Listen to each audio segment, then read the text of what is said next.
Nunca pensé que la precisión matemática sería mi mejor aliada para desmantelar la farsa en la que se había convertido mi vida. Durante 12 años, creí que había construido un refugio inexpugnable junto a Elena. Mi nombre es Adrián Varga, y siempre me he considerado un hombre de estructuras, de orden y de certezas. Nuestra historia comenzó como muchas otras, con la promesa de una estabilidad que parecía grabada en piedra. Éramos la pareja que todos envidiaban en nuestro círculo social de Monterrey. Yo, un arquitecto con una firma en ascenso, y ella, una mujer cuya elegancia y carisma iluminaban cualquier habitación. Nuestra casa era una obra maestra de diseño moderno, llena de luz y de lo que yo juraba que era una felicidad genuina. Durante una década, los cimientos de nuestro matrimonio fueron la confianza ciega y una rutina que, lejos de aburrirme, me brindaba la paz necesaria para enfrentar el mundo exterior. Compartíamos sueños de jubilación en la costa, proyectos de renovación y una complicidad que se manifestaba en silencios cómodos y risas compartidas frente a la chimenea. Todo lo que yo era y todo lo que poseía estaba intrínsecamente ligado a la presencia de Elena. Sin embargo, la perfección es una superficie frágil que, una vez agrietada, comienza a desmoronarse con una rapidez aterradora. El cambio no ocurrió de la noche a la mañana, sino que se filtró en nuestra cotidianidad como una humedad silenciosa. Elena empezó a mostrar una distancia que no podía atribuirse simplemente al estrés laboral. Las cenas que antes eran un espacio de desconexión se convirtieron en interrogatorios breves y respuestas evasivas. Noté que su teléfono, que antes solía dejar en cualquier lugar de la casa, se volvió una extensión de su mano, siempre con la pantalla hacia abajo, siempre protegido por una contraseña que había cambiado sin mencionarlo. Sus horarios en la galería de arte donde trabajaba se volvieron erráticos. Surgieron reuniones de última hora, cócteles con clientes inexistentes y una necesidad repentina de asistir a clases de yoga que terminaban sospechosamente tarde. Mis sospechas no nacieron de un ataque de celos irracionales, sino de la observación metódica de las pequeñas inconsistencias que no encajaban en la narrativa que ella intentaba sostener. El aroma de su perfume al llegar a casa era diferente. Su mirada evitaba la mía y, sobre todo, ese silencio cómodo de antes se había transformado en una tensión eléctrica que llenaba cada rincón de nuestra habitación. Decidí que no podía vivir en la incertidumbre, pero tampoco iba a dejarme llevar por la impulsividad. Mi mente analítica tomó el mando. Empecé por lo más básico: los registros telefónicos y los estados de cuenta de nuestras tarjetas compartidas. Fue un trabajo tedioso de semanas, comparando fechas y horas. Descubrí patrones que me helaron la sangre. Había llamadas recurrentes a un número no identificado, siempre en horas en las que ella supuestamente estaba en el gimnasio o en la galería. Los cargos en la tarjeta de crédito revelaron almuerzos en restaurantes de lujo en zonas de la ciudad que ella no solía frecuentar y facturas de hoteles boutique que jamás habíamos visitado juntos. Cada dato era un clavo más en el ataúd de mi confianza, pero necesitaba más que simples suposiciones y registros financieros. Necesitaba pruebas irrefutables que no dejaran lugar a la duda ni a sus habilidades para la manipulación. Sabía que Elena era experta en dar vuelta a las situaciones, en hacerme sentir que mi lógica era paranoia, y no estaba dispuesto a darle esa ventaja. Fue entonces cuando comprendí que necesitaba ayuda profesional. No podía seguirla yo mismo sin arriesgarme a ser descubierto y arruinar mi posición estratégica. A través de un contacto discreto en el mundo de la seguridad corporativa, llegué a Marcos Beltrán. Marcos era un hombre de pocas palabras, un ex oficial de inteligencia con una mirada fría que parecía atravesar cualquier mentira. Nos reunimos en una cafetería apartada, lejos de mis rutas habituales. Le entregué toda la información que había recopilado, sus horarios, sus supuestas rutas y el número telefónico misterioso. Marcos no hizo promesas vacías, simplemente aceptó el caso y me advirtió que lo que encontraría podría ser mucho peor de lo que imaginaba. Le pedí una vigilancia total, fotos, videos, ubicaciones y, si era posible, la identidad del hombre que estaba invadiendo mi vida. Al contratarlo, sentí que cruzaba un punto de no retorno. Ya no era un esposo preocupado intentando salvar su matrimonio. Era un hombre preparándose para una guerra de la que ella aún no tenía la menor idea. Lo que siguió fueron 2 semanas de una tortura psicológica que no le desearía a mi peor enemigo. Tuve que seguir viviendo bajo el mismo techo que la mujer que me estaba traicionando, fingiendo que todo estaba bien. Cada mañana la besaba en la mejilla. Cada noche compartía la cama con ella, sintiendo una repulsión interna que luchaba por salir a la superficie. Tuve que escuchar sus mentiras sobre lo cansada que estaba por el trabajo, mientras en mi bolsillo vibraba el teléfono con mensajes de texto de Marcos, confirmando que ella estaba en ese preciso momento entrando en un edificio de apartamentos con otro hombre. Fue un ejercicio de autocontrol casi inhumano. En la oficina, mi productividad cayó en picado, pero en casa me convertí en el actor perfecto. Mantenía conversaciones banales, sonreía cuando era necesario y evitaba cualquier confrontación que pudiera alertarla.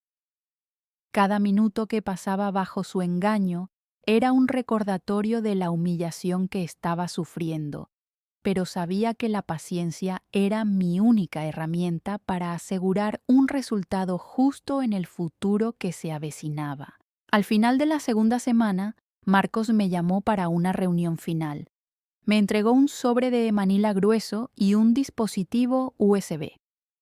Al abrirlo en la soledad de mi despacho, el mundo se detuvo. Las fotografías eran de una claridad cruel.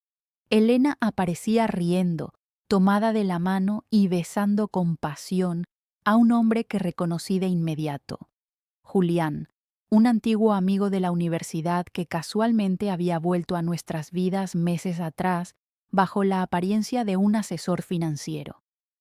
Había fotos de ellos entrando y saliendo de un hotel de lujo los martes y jueves, precisamente los días que ella decía tener clases de yoga.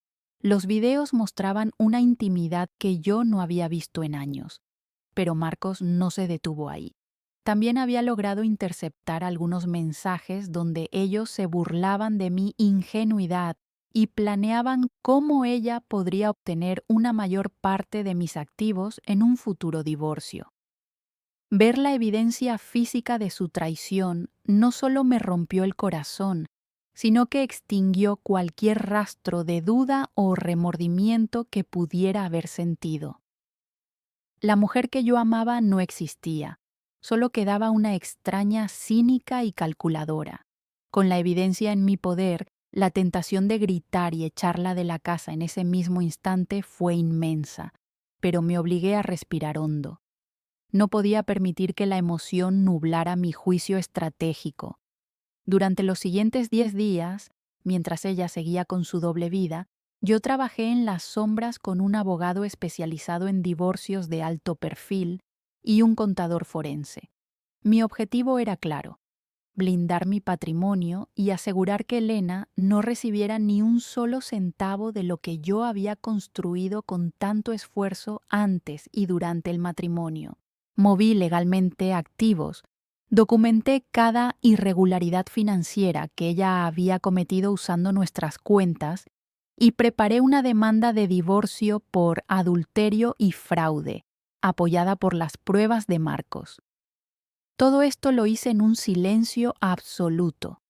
Ella seguía creyendo que yo era el esposo dócil y despistado, lo que me dio el tiempo necesario para colocar cada pieza en su lugar.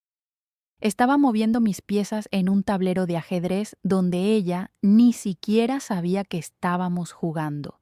Como era de esperar, Elena sintió la frialdad que yo ya no podía ocultar del todo y decidió pasar a la ofensiva para recuperar el control de la narrativa. Una noche, mientras cenábamos, estalló en un llanto ensayado, acusándome de ser distante, de estar obsesionado con el trabajo y de haberla abandonado emocionalmente. Fue una actuación magistral de manipulación. Intentó hacerme sentir culpable, sugiriendo que mi frialdad era la razón por la que nuestro matrimonio se estaba deteriorando. Me miró a los ojos y, con una voz cargada de falsa angustia, me preguntó si estaba teniendo una aventura. El cinismo de su acusación fue tan grande que casi suelto una carcajada. En ese momento comprendí hasta qué punto estaba dispuesta a llegar para cubrir sus huellas. Estaba proyectando sus propios pecados sobre mí para ponerme a la defensiva. Mantuve la calma, la miré con una expresión de fingida preocupación y le pedí perdón, asegurándole que compensaría mi falta de atención con una cena especial para toda la familia el próximo domingo. Ella sonrió, creyendo que su táctica había funcionado. No sabía que acababa de aceptar la invitación a su propio juicio público. El domingo llegó con una pesadez climática que parecía anticipar la tormenta. Había invitado a sus padres, los señores Valdivia, y a sus 2 hermanos con sus respectivas esposas. Elena estaba radiante, pensando que la cena era un gesto de reconciliación y un intento por mi parte de reinsertarme en el núcleo familiar. Sus padres siempre me habían tenido en alta estima, considerándome el yerno perfecto que les daba la seguridad de que su hija estaba bien cuidada. La mesa estaba servida con opulencia, el vino fluía y las risas llenaban el comedor. Elena actuaba como la anfitriona perfecta, tocando mi brazo ocasionalmente para mostrar una unidad que ya era inexistente. Yo esperaba el momento preciso, observando cómo se desarrollaba la farsa frente a mis ojos. Cuando llegó el momento del postre, me puse de pie y pedí la atención de todos. Comencé agradeciéndoles por estar allí y por haber sido parte de mi vida durante todos estos años. Mi voz era firme, sin rastro de la ira que hervía en mi interior. Les dije que, como arquitecto, siempre he creído que una estructura solo es tan fuerte como sus cimientos y que, lamentablemente, me había dado cuenta de que los cimientos de nuestra familia estaban podridos. El ambiente cambió en un segundo. El silencio se volvió denso. Elena me miró con una mezcla de confusión y alarma creciente. En ese momento, saqué una carpeta que contenía copias de las fotografías de vigilancia y las puse sobre la mesa, deslizándolas hacia sus padres. También encendí el televisor de la sala, que estaba conectado a mi tableta, y comencé a proyectar las imágenes de ella con Julián. El impacto fue devastador. Su madre soltó un grito ahogado y su padre se quedó pálido, mirando con horror las pruebas de la infidelidad de su hija. Elena intentó levantarse, balbuceando excusas, tratando de decir que era un malentendido o un montaje, pero las imágenes eran demasiado explícitas y numerosas para ser negadas. No me detuve ahí. Le entregué a su padre los registros de los gastos que ella había hecho con el dinero que supuestamente era para nuestros ahorros comunes. La revelación fue el fin de todo. El caos estalló en el comedor. Sus hermanos estaban furiosos, no solo por la traición a mí, sino por la vergüenza que ella traía a la familia, que siempre se había jactado de su honorabilidad. Elena se derrumbó, pasando de la negación a la ira, gritándome que era un monstruo por exponerla de esa manera. Yo simplemente la miré con una indiferencia que la hirió más que cualquier insulto. Le informé, delante de todos, que la demanda de divorcio ya había sido presentada y que sus pertenencias estarían en la puerta a la mañana siguiente. Los señores Valdivia, destrozados por la decepción, ni siquiera pudieron defenderla.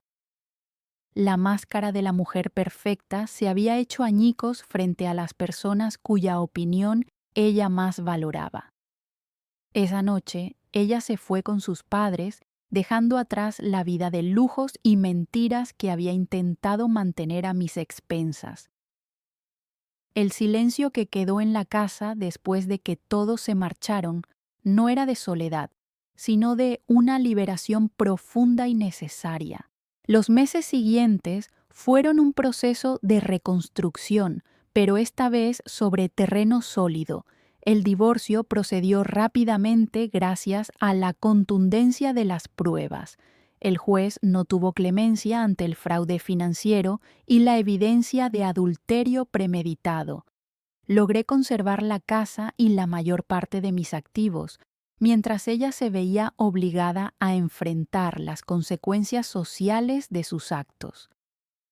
Julián, como el cobarde que siempre fue, desapareció del mapa en cuanto el escándalo estalló, dejándola sola para lidiar con el desastre.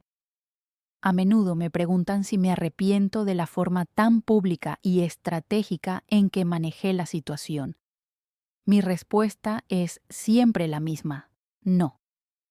La traición no merece la cortesía del secreto, y el respeto por uno mismo se recupera enfrentando la verdad, sin importar cuán dolorosa sea. Hoy, camino por los pasillos de mi casa y ya no siento la humedad de la mentira. He vuelto a diseñar, no solo edificios, sino un futuro donde la integridad es el único material que acepto. Me he dado cuenta de que el final de mi matrimonio no fue el fracaso que temía, sino la oportunidad de empezar de nuevo, con la sabiduría que solo se obtiene al sobrevivir a una tormenta y salir de ella con la cabeza en alto.